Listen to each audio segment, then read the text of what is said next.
종합 주가 지수가 추락하고 2년 10개월 만에 가장 낮은 수준입니다. 정부가 경기 부양책을 연기 중지한 이것과 비교해 8년 6개월 만입니다.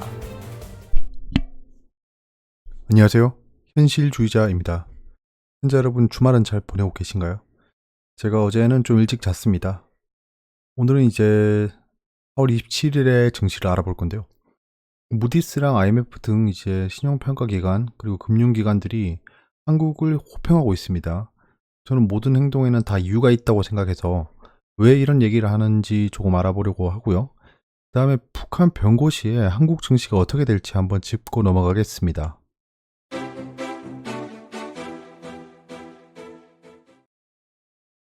예, 저는 먼저 카카오톡과 네이버 카페 등 채널을 운영하지 않습니다. 그분들은 제 사칭입니다. 네, 그 장경환님께서 댓글을 달아주셨는데요. 두산솔루스 퓨얼셀 회사 전망 매각 가능성 미래가치 등 기사나 내용을 읽어도 변별 능력이 없어서 혹시 알려주실 수 있을런지요? 기업 매각 이슈가 떴습니다. 두산그룹의 채권단이 들어갔죠. 그 채권단의 요구를 미트시키기 위해서 지금 자구책을 발현하고 있는데요. 그 중에 하나입니다. 자, 한번 가설을 세우고 추론을 해보는 겁니다. 각각 이해 관계자들의 목적 및 실행 가능한 액션을 보는 거죠. 일단 여러분들이 급전이 필요해요. 그 주식 포트가 있는데 한 주식을 팔아야 돼요. 그럼 어떤 걸 파세요? 우량 종목을 파시나요? 성장 종목을 파시나요? 애매한 종목을 파시나요? 자, 두산솔루스입니다. 제가 두산솔루스를 좀 알아봤는데요. 바보같이 또 안 켰네요. 다시 켜고. 자, 두산솔루스입니다. 현재 주가는 3350원이에요. 예, 4월 24일 기준. 전기차 관련주입니다. 배터리죠. 배터리용 전지박, 동박, 전자소재, 바이오도 하더라고요. 바이오는 뭔지 모르겠네. 시가총액은 약 1조가 넘습니다. 우선주를 포함하면 1.1조예요. 유통주식 수는 거의 한 1000만 주입니다. 유통주식이 많이 없어요. 이거 약간 품절주입니다. 52주 최고가는 34,750원, 52주 최저가는 5,500원입니다. 그러니까 얘는 상장하자마자 막 점상으로 막 달렸었죠. 자, 지분 보유를 좀 봤는데요. 일단 보시면 이제 두산이 16.8%, 약 17% 가지고 있고, 뭐 기타는 여기 있는 주주들을 다 더한 겁니다. 3% 밑인 애들을 다 더했어요. 26.06%. 자, 이거 두 개는 약간 부동 물량이겠죠. 그 다음에 기타 이런 분들, 그 회사의 임원들부터 시작해서 오너죠. 이분들이고 외국인이 5%를 가지고 있어요. 그리고 개인 기관을 합치면 약 35.67%로 추정이 됩니다. 지금 현재 스테이크홀더는 이분 빼고요. 이 두 개 주체겠죠, 당연히.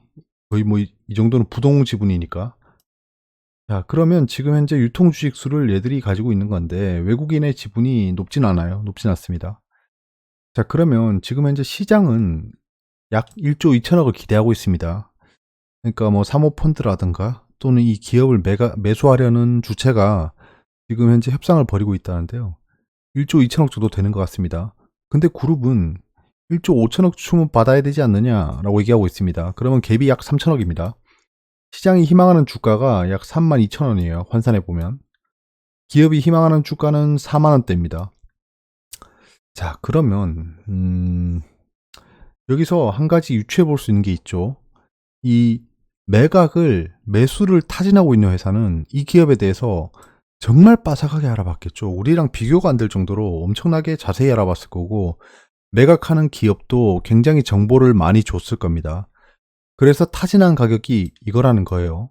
그러면 이 사는 사람들이 머리에 총 맞지 않고서야 비싸게 주고 사거나 싸게 주고 사진 않겠죠. 비싸게 주고 사진 않겠죠. 최대한 싸게 주고 사려고 하고, 파는 쪽에서는 최대한 비싸게 팔고 싶어 하고, 그래도 합리적인 가격에 팔고 싶어 할 겁니다. 약간의 거품이 낀 합리적인 가격으로 팔려고 할 거다라는 전제가 있고요. 그러면 이제 이 기업은 약 32,000원 정도 하는 기업으로 보입니다. 현재 시점에서는요. 그룹은 약 이 회사는 4만원까지는 상승할 수 있지 않을까라고 판단한 겁니다. 자, 그러면 약간 좀 뭔가 힌트가 나왔죠. 예, 두산솔루스는 그 합리적으로 움직인다면 이 가격 안에서 움직일 거다라는 겁니다. 그럼 지금 살짝 저평가돼 있죠. 6% 정도. 또 이래. 자, 그러면 이제 기업 매각 시에 각 주체별의 니즈를 한번 얘기를 해볼게요.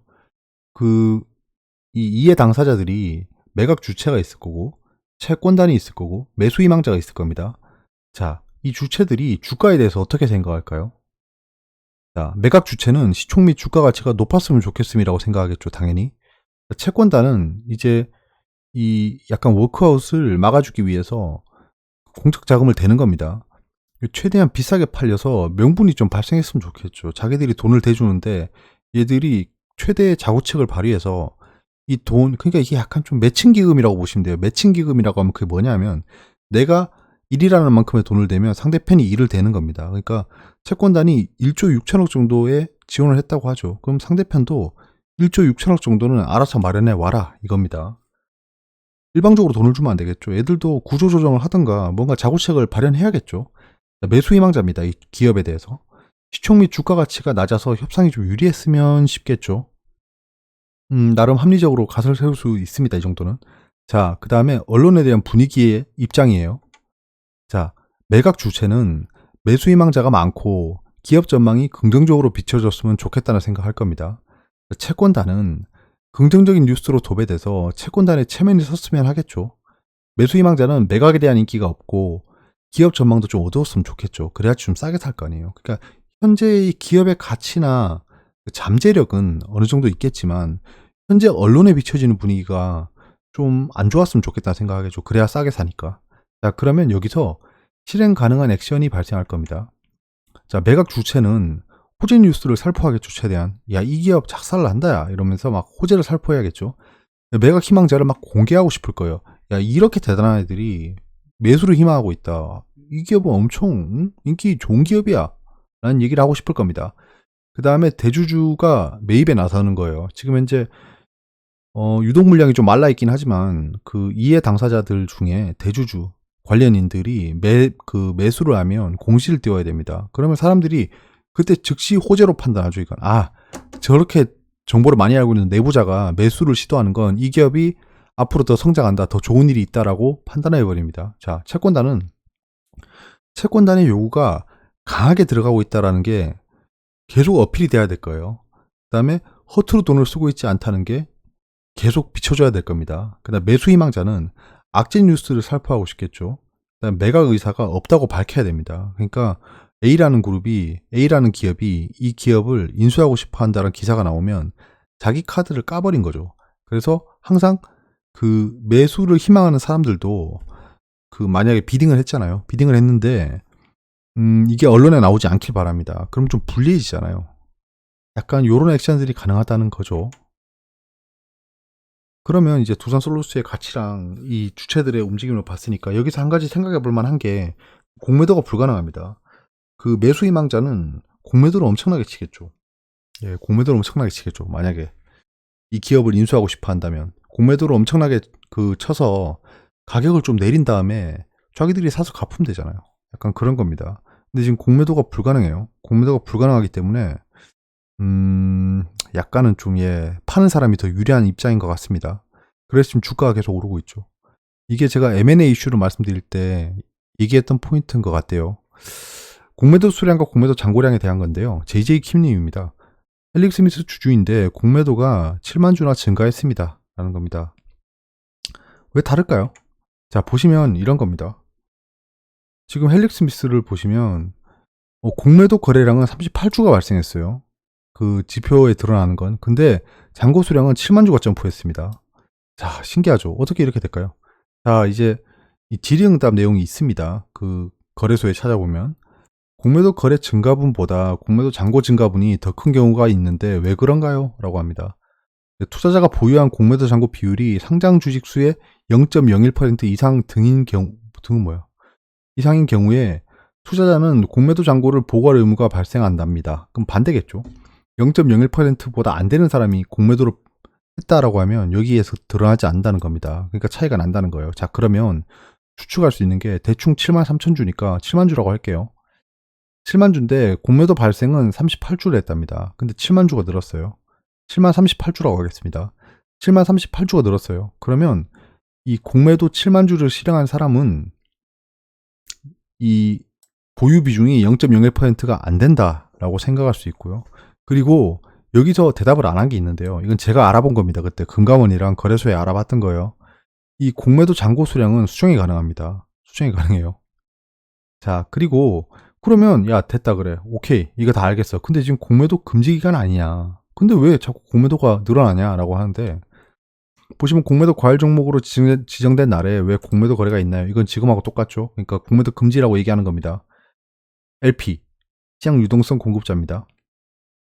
그 다음에 그 주식시장 시장 조성자 호가 뭐 이런 애들이 있어요. 근데 이것도 정부가 축소한다고 했죠. 축소하는데 이런 조건을 달았었어요. 그러니까 주식 가격을 크게 훼손하지 않는 선에서는 시장 조성자의 그 공매도를 허용한다라고 했습니다. 그러면 결국에는 이 주식의 가격을 해치지 않는 선에서 그러면 약간 현재 호가보다 저 위에 있었겠죠. 그 공매도가. 업팅 룰을 지켜야 하니까요. 그런 상황에서 7만 주를 발생시켰다는 겁니다. 여기서 한 가지 가설을 세워볼 수 있는 게 이렇게까지 공매도를 금지시킨 상황에서도 공매도를 길을 써서 하고 있다는 건 뭔가 있다는 거겠죠. 우리가 모르는 정보가 많습니다. 그리고 제가 지수 1500을 붕괴했을 때 말했던 장표더라고요. 이게 찾아보니까 제가 1500선까지 내려갔을 때 이게 제가 계속 꿈꿔오던 시장이라고 했습니다. 내가 진짜 다음 금융위기 오면 반드시 잡는다. 한번 봐봐라. 계속 얘기했잖아요. 그래서 지금 매수를 하고 홀딩을 하고 있는 상태입니다. 그래서 이거를 한번 다시 복귀를 해보시면 좋을 것 같아요. 그리고 북한 쪽에 무슨 일이 있긴 한 듯 합니다. 지금 현재. 찌라시가 계속 난무했었죠. 근데 오늘은 뉴스에 나왔습니다. 뉴스에 그 중국에서 북한 쪽에 의료진을 파견했다더라라는 뉴스가 나왔어요. 그렇기 때문에 북한 쪽에 무슨 일이 있긴 한 듯 합니다. 이건 찌라시가 아닙니다. 찌라시가 아니에요. 뉴스에 나왔기 때문에 그래도 찌라시급이랑은 좀 다르죠. 근데 찌라시 뉴스도 많기 때문에 좀 의심은 해봐야 되지만 현재로서는 북한 쪽에 무슨 일이 있긴 있나 보다 정도는 인지할 수 있는 것 같습니다. 그럼 저번에 말씀드렸던 건데요. 다시 정리해 보겠습니다. 만약에 북한에 신변 우려가 생기면 한국 증시의 영향은 어떨까요?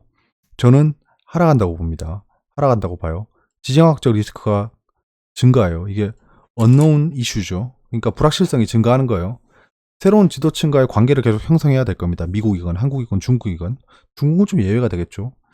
그 다음에 신규 세력이 그 정권이 들어서면 걔들이 내부 장악을 하기 위해서 누구를 처형도 할 거고 그리고 미사일도 뻥뻥 쏴댈 겁니다. 그렇기 때문에 한반도의 지정학적 리스크가 크게 증가할 거다라고 해서 조금은 안 좋지 않을까라는 생각을 합니다. 자, 그러면 리먼 사태입니다. 리먼 사태를 다시 생각해 볼게요. 리먼 사태 때 끊임없이 발생하던 찌라시가 시행그룹 파산, 해외적으로는 리먼 브로더스가 파산한다라는 찌라시가 여기서부터 돌았어요. 자, 실제 리먼 브로더스가 파산했습니다. 지금은 사실 크게 하락했기 때문에 이쯤인데요. 이때도 그렇죠. 시행그룹이 파산한다라는 찌라시가 떠서 이렇게 떨어졌죠. 시행그룹은 한 이쯤에서 파산했던 것 같아요. 기억에. 정확히 제가 체크는 못 해봤지만 아마 그때 이 정도 됐을 겁니다. 리먼 브로더스가 파산했을 때인데요.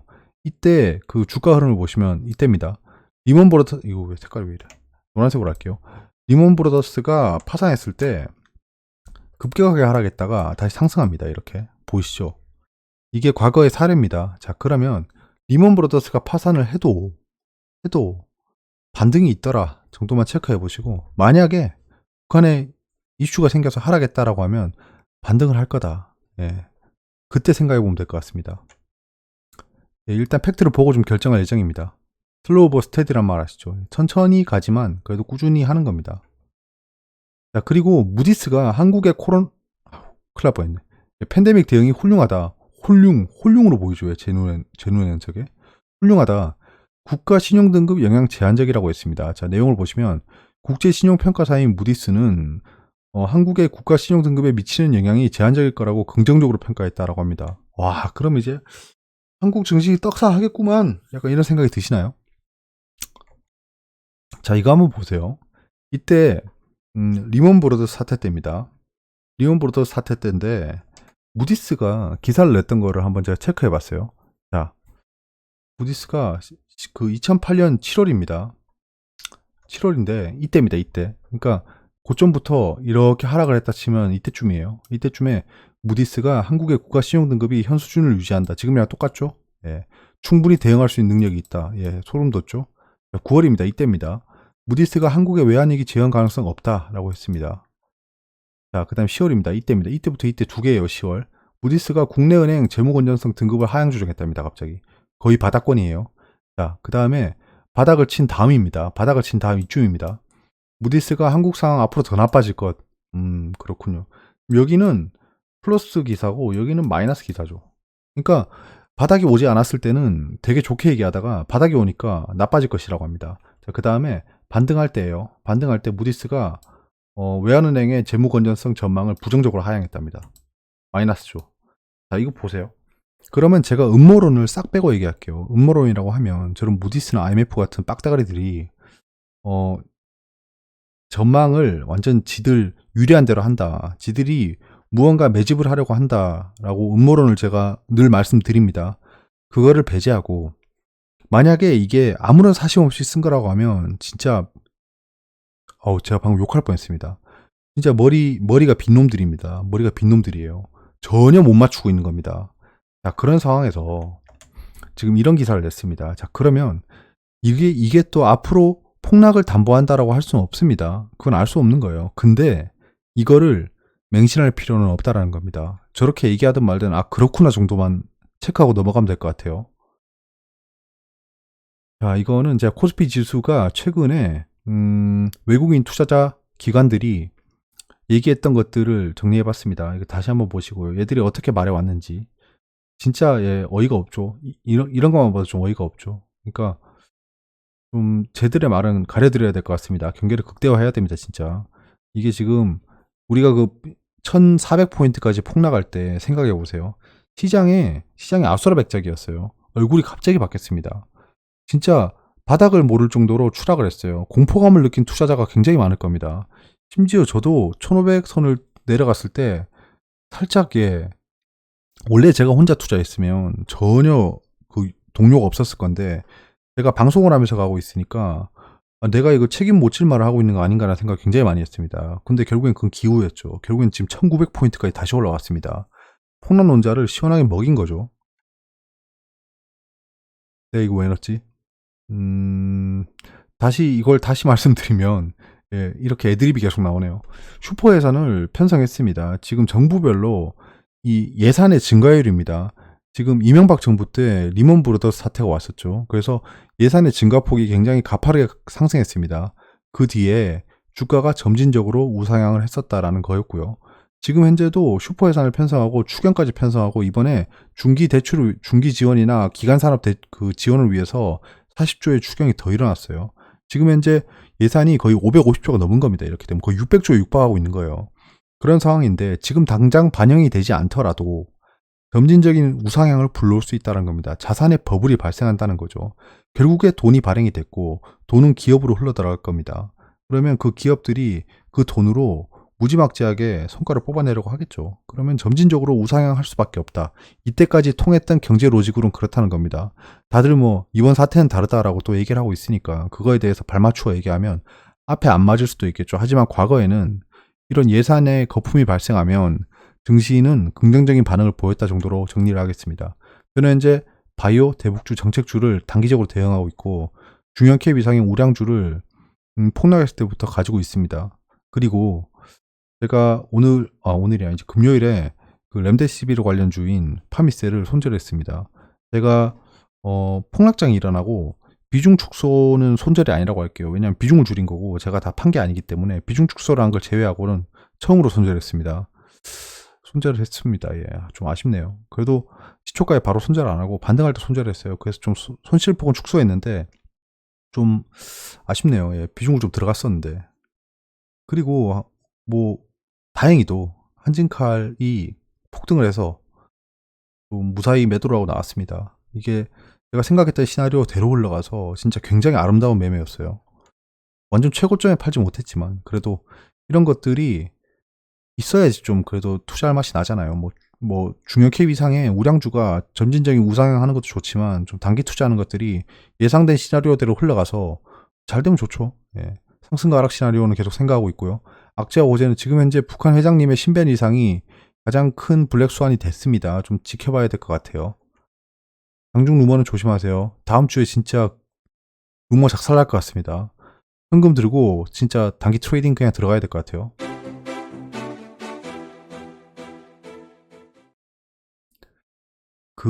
지난주에 루머가 발생해서 하락했다가 상승했잖아요. 이번에는 그렇게 안 될 수 있습니다. 그러니까 그런 거를 감안하고 들어가야 돼요. 그러니까 막 한 방에 몰빵한다.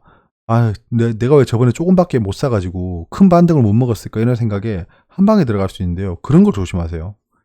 그러니까 더 떨어질 수도 있다라고 본인의 능력을 과대평가하면 안 된다는 겁니다.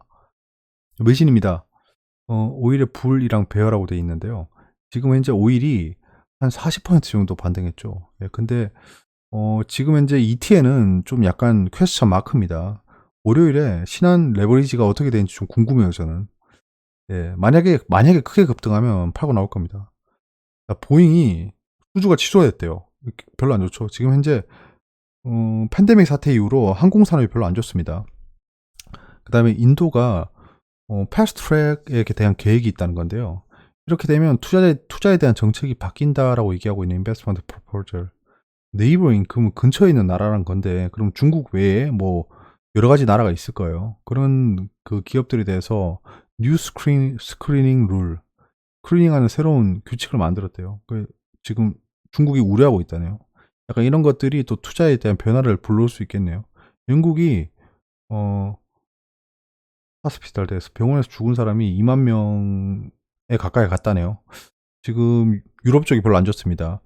이거 그냥 간단한 그냥 썰로 얘기하면 제가 예전에 제일 안타까웠던 게 정말 우리나라들의 천재는 의사가 되고 중국의 천재는 로켓을 만들고 있다라는 얘기를 듣고 좀 씁쓸했거든요. 그게 우리나라의 교육의 현실이었으니까요. 근데 그게 또 이렇게 반사이익으로 오네요. 그래도 좀 철저하고 자기 관리 잘 하시는 엘리트 클래스에 있는 분들이 의사라서 나름 빠르게 대응한 것 같습니다. 뭐 정부도 정책적으로 잘 서포트했다고 생각하지만 결국에 현장에 있는 분들이 굉장히 노력하신 거예요. 그래서 예, 이게 또 이렇게 떡상하네요. 그 다음에 다우가 상승하고 끝났다는 겁니다. 예, 기술주가 이끌었으니까 다음 주에 기술주 관련은 좀 그래도 괜찮을 수도 있다고 생각합니다.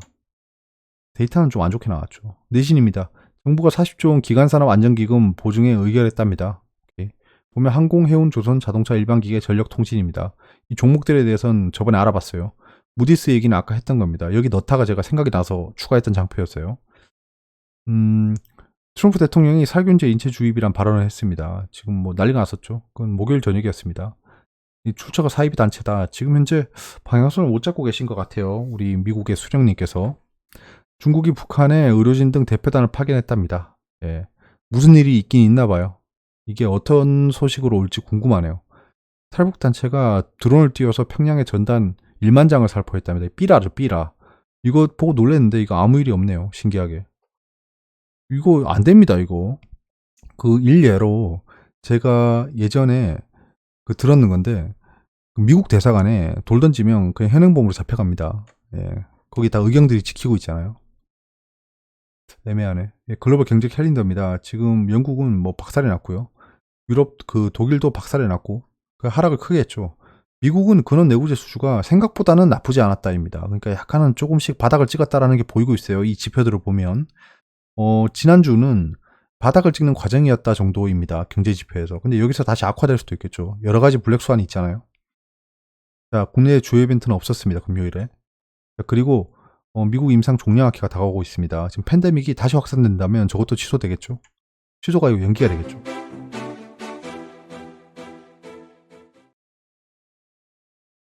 자, 코스피는 결국 1900선을 못 지켰습니다. 1900이 저항이 됐어요. 그렇기 때문에 다음 주에 1900을 뚫기는 좀 어려울 것 같습니다.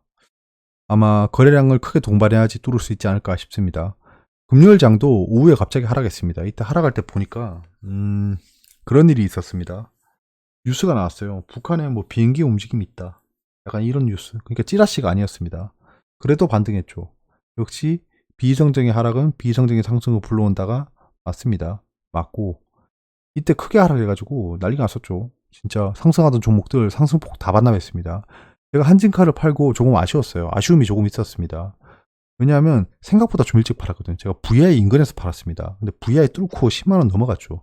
그걸 보고 아씨 약간 이런 생각 들었어요. 근데 웬걸 그거를 그대로 반납하고 떨어졌죠.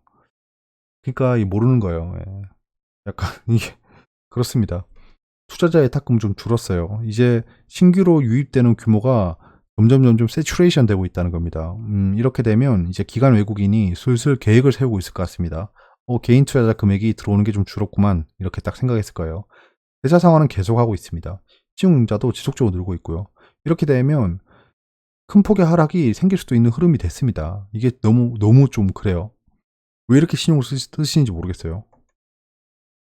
자, 경제지표 동향입니다. 미증시는 상승으로 끝났고요. iShare는 살짝 강보합이었습니다. 자, 미증시가 상승한 거에 비해서 iShare가 크게 오르지 못했습니다. 바이오텍은 좀 상승했는데요. 길리어드가 좀 반등했습니다. 길리어드가 렘데시비르가 이게 제가 어제 길리어드 임상 실패라고 기사를 썼다고 뭐라고 하시는 분들이 좀 있었어요. 뭐 인정합니다. 근데 임상 실패는 맞았어요. 근데 지금 길리어드 측에서 약간 그거 아니다. 약간 이렇게 반박을 한 상황입니다. 그래서 결과가 좀 나와봐야 알 것 같습니다. 예, 사실 뭐 임상 실패가 아닌데 제가 실패라고 했으면 저도 뭐 찌라시 뿌린 거죠. 예, 그런 거는 확인한 다음에 바로 수정하겠습니다. 여러분들한테 그런 좀 찌라시성 정보를 드리는 거 아닌 것 같아요. 저도 제가 그때 당시에 실시간 뉴스로 확인하고 올렸는데 좀 약간 예, 그런 노이즈가 발생했습니다. 그 노이즈가 발생할 만한 정보는 제가 드리는 게 아닌 것 같아요. 확실히. 그리고 유로존은 아까 데이터가 너무 안 좋게 나왔어요. 영국, 독일이 굉장히 안 좋게 끝났고요. 미증시는 반등했으나 미국제 10년물에 계속 매수가 몰리고 있긴 해요. 이게 좀 주의 깊게 봐야 되는 포인트인 것 같습니다. 예, 이거 고장난 시계고요. 확실히 다음 한 주의 계획을 좀 잘 세워봐야 될 것 같습니다. 저에게 아직 하루가 있기 때문에 지금 망할 그 팬데믹 이후 산업 구조는 또 쓰지도 못하고 있네요. 큰일 났습니다, 이거. 지금도 이제 새벽 1시가 넘었는데 저에게 하루에 한 50시간 있었으면 좋겠어요. 어차피 다음 주에 좀 연휴가 있기 때문에 연휴 때 저에게 만약에 또 시간이 주어진다면 그때 좀 빡세게 할 수 있을 것 같습니다. 전 진짜 연휴나 주말이 되게 좋아요. 왜냐하면 제가 뭔가 해볼 시간이 굉장히 많아요. 사실 전 노는 건 관심 없습니다. 노는 거는 의미 없을 것 같고요. 나중에 놀면 되니까. 지금은 제가 한참 그 바이오 리듬이나 좀 두뇌가 그나마 돌 수 있는 시간이기 때문에 최대한 책을 많이 보고 공부를 많이 하고 이런 거에 쏟는 게 더 유익할 것 같습니다. 이런 얘기를 왜 하지? 예, 여기까지고요. 궁금한 게 있으면 댓글로 말씀해 주세요. 이번 한 주도 고생 많으셨습니다. 예, 주말 동안은 주식 생각하지 마시고 그냥 편하게 이런 영상 보시고 그렇구나 정도만 여기시면 될 것 같아요. 지금 장 막판에 안 좋게 끝나서 다들 기분이 안 좋으실 것 같습니다. 가진 종목들의 상승폭을 반납해 버린다거나 약간 그런 것들이 기분 안 좋게 할 수 있지만 기분 안 좋다고 해서 뭐 어쩌겠습니까? 기분 안 좋게 있다고 해서 주식이 상승할 것 같으면 저는 진짜 눈 떠서부터 죽상하고 있을 겁니다. 예. 근데 그렇지 않잖아요. 팁의 속담 한 번 더 기억해 보세요. 걱정을 해서 걱정이 없어지면 걱정이 없겠네 라고 합니다. 주말 잘 보내세요. 감사합니다.